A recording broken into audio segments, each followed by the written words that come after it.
नमस्कार दोस्तों। आज हम आए हुए पंकज कुमार गुप्ता जी के यहाँ पर। ये इनका ऑफिस है।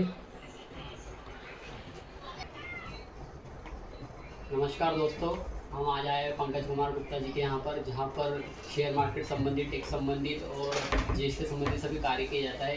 तो चलिए हम शुरू करते हैं, पंकज जी से थोड़ी जानकारी लेते हैं। पंकज जी, हमें बताइए कि यहाँ पर आपके यहाँ पर क्या क्या वर्क किया जाता है। नमस्कार प्रीतम जी, सबसे पहले तो आपका धन्यवाद जो आप यहाँ हमारा इंटरव्यू लेने आए हैं।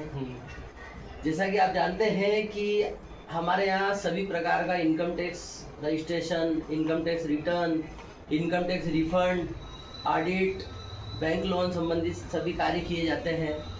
और हमारी सबसे बड़ी खासियत है कि हम मध्यम वर्गीय परिवार के रिटर्न ज़्यादा करते हैं। जैसे कि सेंधवा में अब उद्योग धंधे बहुत कम बचे हैं, स्थितियाँ बहुत ख़राब हो गई है सेंधवा की समय के अनुसार। तो हमारा ध्यान ज़्यादा होता है मध्यम वर्गीय लोगों पर, सैलरी एम्प्लॉयों पर। हमारी फ़ीस भी काफ़ी कम होती है अदर लोगों के मुकाबले, और हम रिटर्न कोशिश करते हैं कि उन्हें कम से कम में अच्छा करके दें। काफ़ी लोगों के बैंकों में ब्याज के कारण टीडीएस फंस जाते हैं, टीडीएस कट जाते हैं, उन्हें ज्ञात भी नहीं होता कि उनका टीडीएस कटा हुआ है। तो हम उन्हें समय रहते सूचित करते हैं और रिटर्न भरकर उनका इनकम टैक्स रिफंड समय से करते हैं। पंकज जी, हमें शेयर मार्केट के बारे में कुछ बताइए कि जिससे लोगों ने आपके साथ जुड़े और आपके साथ शेयर मार्केट में अकाउंट वगैरह खुले। तो आपका जैसे एंजल वन का है, वैसे ही आपका कुछ और जैसे अकाउंटिंग वगैरह का भी करते हो क्या आप? देखिए, अकाउंटिंग तो हमारे यहाँ टीम है, हमारी पूरी टीम के थ्रू हम करवा देते हैं अकाउंटिंग। तो जैसा व्यक्ति आता है, जैसे उसकी रिक्वायरमेंट होती है, वैसे उसकी बुक्स मेंटेन करवा देते हैं। और रही बात शेयर बाज़ार की, तो मैं यही सबको राय दूंगा कि शेयर बाज़ार में हमेशा रिस्क होती है। तो शेयर बाज़ार में उतना ही पैसा डालें जितना आप रिस्क लेने में सक्षम हो, या जितनी आपकी सेविंग का मैं कहूँगा कि 30% या 20% पैसा हमने शेयर बाज़ार में डालना चाहिए। इससे ज़्यादा पैसा नहीं डालना चाहिए। शेयर बाज़ार में हमेशा अनिश्चितता होती है और शेयर बाज़ार में लंबे समय के लिए ही पैसा डालना चाहिए। आप सोच रहे हो कि हम शेयर बाज़ार में पैसा डालेंगे और बहुत कम समय में हम करोड़पति बन जाएंगे, तो शेयर बाज़ार कोई जादू की छड़ी नहीं है। मैंने आज इतने सारे कोर्स किए हुए हैं, सारे रजिस्टर्ड सेबी रजिस्टर्ड ब्रोकर हैं हम। तो आप समझ ही सकते हैं कि इतना आसान नहीं था ये 15 साल का सफ़र। 15 साल की मेहनत है और आज मेरे पास 300 से ज़्यादा शेयर बाज़ार के संतुष्ट क्लाइंट हैं। हो सकता है कुछ को नुकसान भी हुआ, बट वो जानते हैं कि उन्हें नुकसान उनकी किस गलती के कारण है।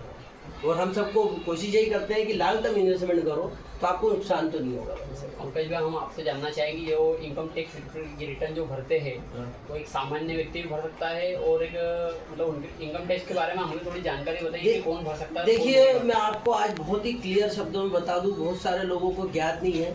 इनकम टैक्स रिटर्न उन्हें ही भरना है जिनकी आय 3 लाख रुपए से अधिक है। अच्छा, यह प्रत्येक भारतीय का कर्तव्य है कि यदि उसकी आय 3 लाख रुपए से अधिक है, वार्षिक आय, तो उसे समय से अपना इनकम टैक्स रिटर्न भरना ही है।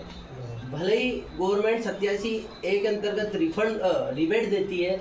अभी तो 7 लाख तक इनकम पर टैक्स नहीं ले रही गवर्नमेंट, और आने वाले साल पर 12 लाख तक भी देगी। लेकिन जिसकी आय 3 लाख से अधिक है और आने वाले वर्ष में जिसकी आय 5 लाख से अधिक है, उसे अपना आयकर रिटर्न प्रस्तुत करना अनिवार्य है।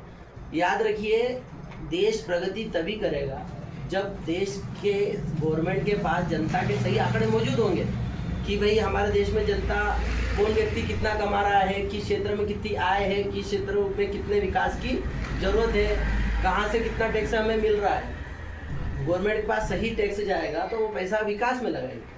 इसलिए प्रत्येक व्यक्ति को मैं कहूँगा आयकर रिटर्न प्रस्तुत करना चाहिए। जिसकी आय 3 लाख रुपए से अधिक है, उसे एक जिम्मेदार व्यक्ति होने का फर्ज निभाना चाहिए।